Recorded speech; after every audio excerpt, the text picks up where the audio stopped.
Hola, konnichiwa, bonjour, and hello. It's your girl Sunny here, back at it again with another video. And I think today we will be talking about the AP Lit book, The Picture of Dorian Gray by my good boy Oscar Wilde. Um, Definitely a book that's gonna make you think on your feet. Basically throws in a lot of philosophy in there. And in this video, I guess I'm gonna talk about the summary so you guys know what's going on and a little bit of character analysis and work as a whole analysis. So let's get into the video. The story actually starts off with a preface that actually uses sentences and statements that are found throughout the novel, and they're actually really they're like epigrams, definitely epigrams, and they're basically the story starts off with: the artist is the creator of beautiful things. To reveal art and conceal the artist is art's aim. Basically, that is kind of the encompass of the aestheticism that is highlighted in that time period, the time period of Oscar Wilde. And it's the idea of doing art for art's sake without some hidden meaning. It's just to do it for art. So that's the preface, and it's actually really quite interesting. Um, and you'll see a lot of those sentences pop up throughout the book.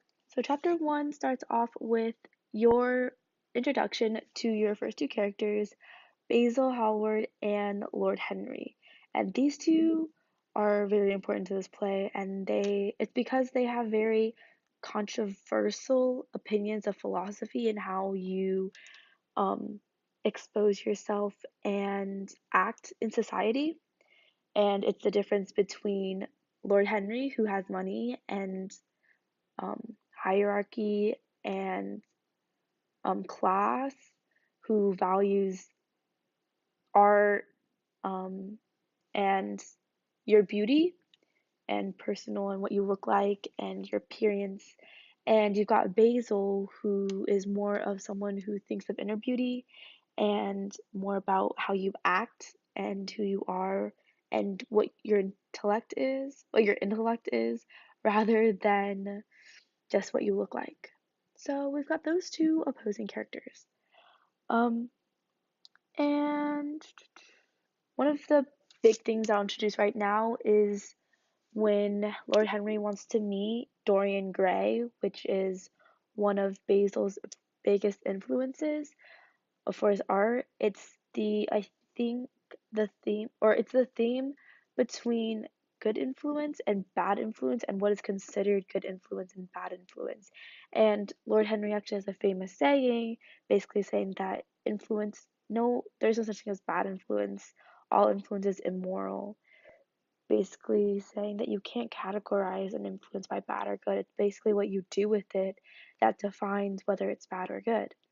And that's one of many of the controversial topics that Lord Henry will bring up. And it's these things that Lord Henry or Oscar Wilde writes that makes you really question what you think is right, because what Lord Henry says is very selfish and self-indulging about giving into temptation, and that's the right thing to do because you're actually hurting yourself by not giving into those temptations, which all makes reasonable and understandable truth, and you can understand it, but deep down morally and your values say that it's wrong. So he's got you confused up in the head. So moving on with the book, we have now been introduced to the character Dorian Gray, who is a rich, wealthy, and really, really beautiful young man. And he's also the main character of our book, if you don't know, obviously, the picture of Dorian Gray. And he comes in really innocent, which makes him really easy to manipulate and become very gullible to all information. And this makes it really easy for Lord Henry to tell him things and open him up to different ideologies that Lord Henry believes in, that Dorian holds to be his truths. And throughout this novel, you can see Dorian Gray become slightly more conceited and selfish. And when Lord Henry basically tells him that your youth is fleeting and you need to live for it now because you're not going to be young and beautiful, this really targets Dorian in the heart, and he takes it to heart. And so when he goes back to see the picture that Basil had painted of him, he ends up breaking down because he realizes that he's jealous of something that will have eternal beauty while he will grow old and wrinkled and ugly. And so he keeps it though because he wants it to resemble who he is. As the story progresses, Dorian Gray actually meets a girl. She's an actress. Her name's Sybil, and he's taken aback by her genius and her ability to act. He's just memorized by her genius and her acting abilities. And he says that he's in love with her, and Sybil ends up falling in love with him, saying that he's the Prince Charming, even though her brother James says it's not a good idea and that you shouldn't trust him. But she goes and falls in love with him anyways. And when Dorian Gray brings his friends Basil and Lord Henry to go watch her act, or she does terribly, and he goes back, he's disappointed and he's outraged and he's just in this state of confusion, and he goes back and asks her like, why were you doing so bad? And she basically says that I can't act because I know what true love is because I've had it with you. And this is the first time you'll see a difference in ideology between Lord Henry's view of art for art's sake, understanding that you take what you feel from art, while in the other case, she's taking how she feels into her art, so she can't take that because she already knows what it feels, so she can't apply it. Well, in any case, Dorian Gray is disappointed with her acting and just basically tells her that you've lost all my imagination. I'm no longer curious in what you do. You're nothing but a pretty face, and breaks off the engagement. But when he returns home, he realizes that that painting that Basil had made him, that painting that showed his beauty and his exactly who he is, now has a cruel expression and a little bit of a sinister sneer to it because it's really reflecting his soul, because that picture is a symbol of who he is on the inside and who he is as a person. And so he decides that he's going to write a letter of forgiveness to amend what had happened to Sybil, and he tells Lord Henry that he's going to marry her no matter what because he's in love with her, only to find out immediately after that Sybil had killed herself that night and had committed suicide basically.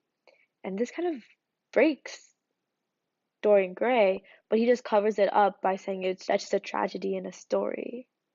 Continuing on the story, Dorian Gray is becoming more corrupt and more sinister, especially after being given a book by Lord Henry. Although we don't know the name, Dorian Gray holds it as like his Bible.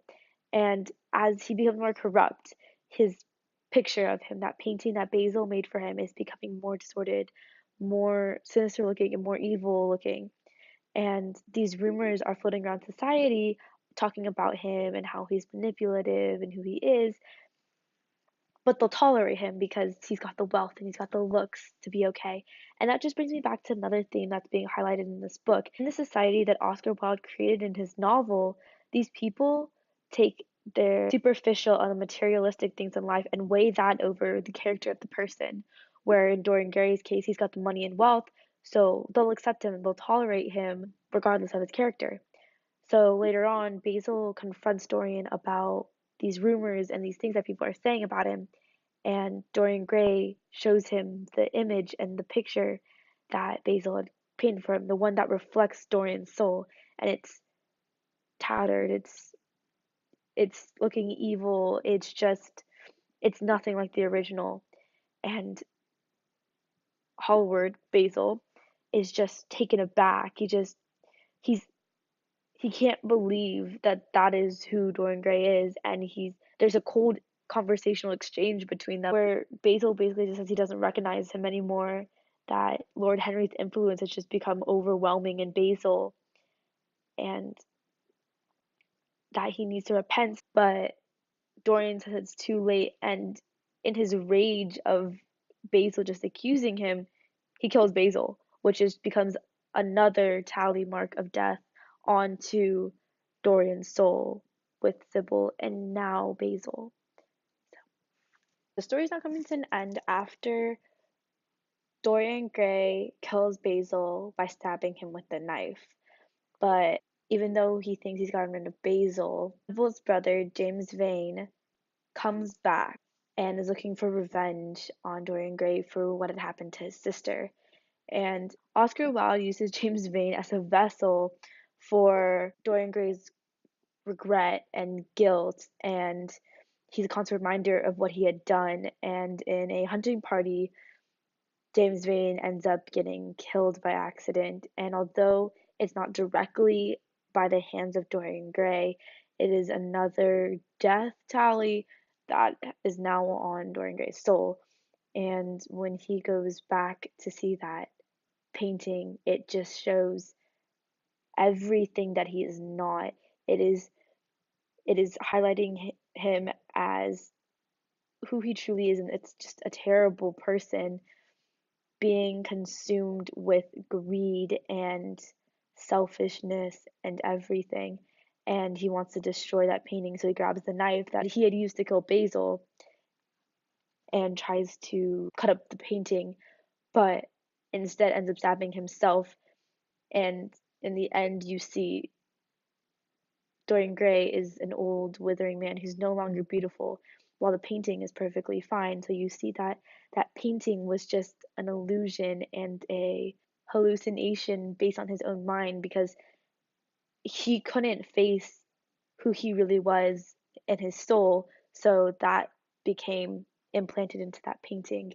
So, because when he dies, he becomes a reflection that he used to see in that painting, while that painting has retained its internal beauty and youth. That's how the story ends. And basically, I talked about the themes that we see in this book between the differences in influence and the societal views on people, and the difference between inner beauty and outer beauty, and which is more superior based on your materialistic views versus your emotional and your values and your morality. So that is basically Dorian Gray in a nutshell. See you in the next video.